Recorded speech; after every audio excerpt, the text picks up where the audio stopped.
খুব কষ্ট করে বাবাকে বলেছিলাম, বাবা জানো তো এরকম জমিয়েছিলাম টাকা হারিয়ে গেছে, তো রাগে বলেছিলাম যে কেউ যে নিয়েছে তার ক্ষতি হোক, এরকম চাইছিলাম।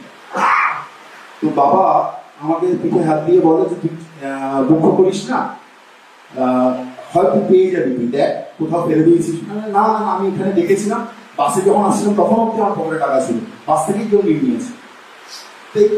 কথা বলতে বলতে বলতে বলতে তখন বাবা আমাকে একটা উদাহরণ দিয়েছিল যে পৃথিবীতে দুটো ঘটনা দেখবি, এরকমও হয় কেউ বাসে কারো পিক পকেট হয়ে গেল, আবার এরকমও ঘটনা ঘটে যে ট্যাক্সিতে এত টাকা ফেলে গেছে, সেই ট্যাক্সিতে সেই টাকা পুলিশ স্টেশনে রিটার্ন করে দিয়ে এসছে। তো মানুষ দু ধরনের হয়, চুরিও করে, আবার কেউ চুরি টাকা অপরচুনিটি থাকা সত্ত্বেও সে ফেরত দিয়ে দেয়। এই দু ধরনের মানুষ, এটাই আমার কাছে পজিটিভ লেগেছিল সেই সময়। সত্যি এইরকম মানুষ আছে বলেই, এই ধরনের মানুষগুলো আছে, তাই পৃথিবী এখনো আছে। আর রবীন্দ্রনাথ ঠাকুরের কথায় যদি বলি, উনি বলেছিলেন মানবের মাঝে আমি বাঁচিবারে চাই, মরিতে চাই না সুন্দরের ভুবনে, মানবের মাঝে আমি বাঁচিবারে চাই। এটাও একটা বিরাট পজিটিভ দিক আর কি বলবো। তো চাকরি ক্ষেত্রে, জাতীয় জীবনে, সাংস্কৃতিক জগতে কিন্তু সবকিছুর মধ্যেই আছে, সেইখানে তোর কেমন ভাইব্রেশনটা কেমন মনে হয়, মানুষ কেমন আছে?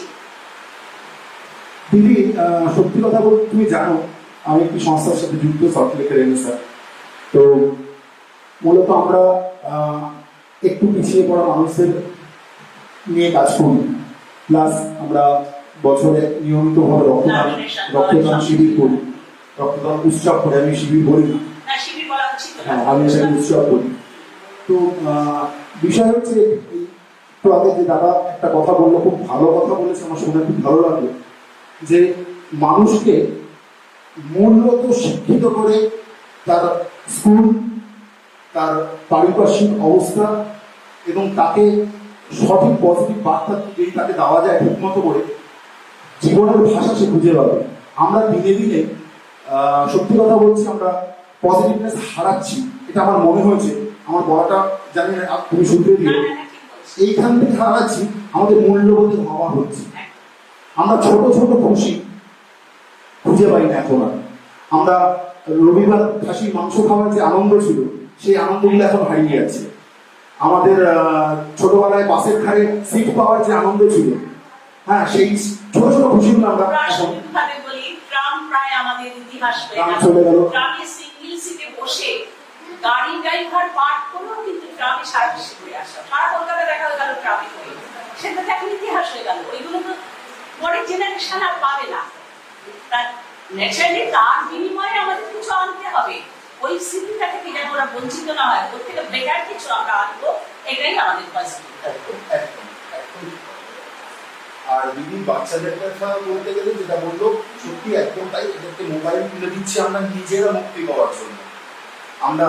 আমি কালকেই আমার এক বন্ধুকে বলছিলাম, আমরা রামায়ণ মানে জীবনে বই পড়ি, আমি আমার দাদুর কাছে শুনে শুনে মুখস্থ করেছি, দাদু দিদারা আমাদেরকে শিখিয়েছে। তো এই হলো ব্যাপার, বাচ্চাদেরকে আমরা যতটা পারবো সময় দিই।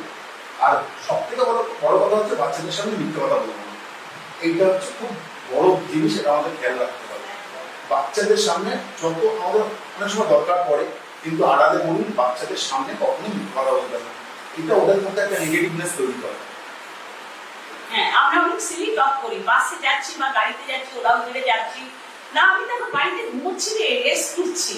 এই যে আমরা জানি না ফ্র্যাকশন অফ সেকেন্ড বাচ্চার মাইন্ডের মধ্যে আমরা কি ইনজেক্ট করলাম, এগুলো আমাদের সবসময় দৈনন্দিন জীবনে হচ্ছে। ন্যাচারালি বাচ্চারা ভালো দিকটা দেখছে না।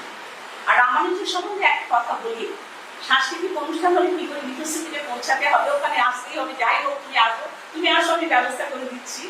আর কালকে যখন আমি ডাক্তারবাবু পাচ্ছিলাম না, সব জীবিকা সবাইকে পেয়েছি, ডাক্তারবাবু আমি কিছুতেই পাচ্ছিলাম না। এই কলকাতা অফিস থেকে হঠাৎ মনে হলো রামানুজকে ফোন করি, তো ও যদি পারে, ও মানে 5-6 দিনের ঠিক ফোন নাম্বার দিয়ে কন্ট্যাক্ট করো, এক্ষুনি করো পাবে। এই করে করে আজকে আমাদের ডাক্তারবাবুকে যে আমরা পেলাম, পুরোটাই কেবিস বস্তু রামানুজ। আপনার ভালো কাজ করছেন, অবশ্যই একদম আমাদের সাথে থাকতে হবে ভাই সব সময়ের জন্য। হ্যাঁ ঠিক আছে, ধন্যবাদ।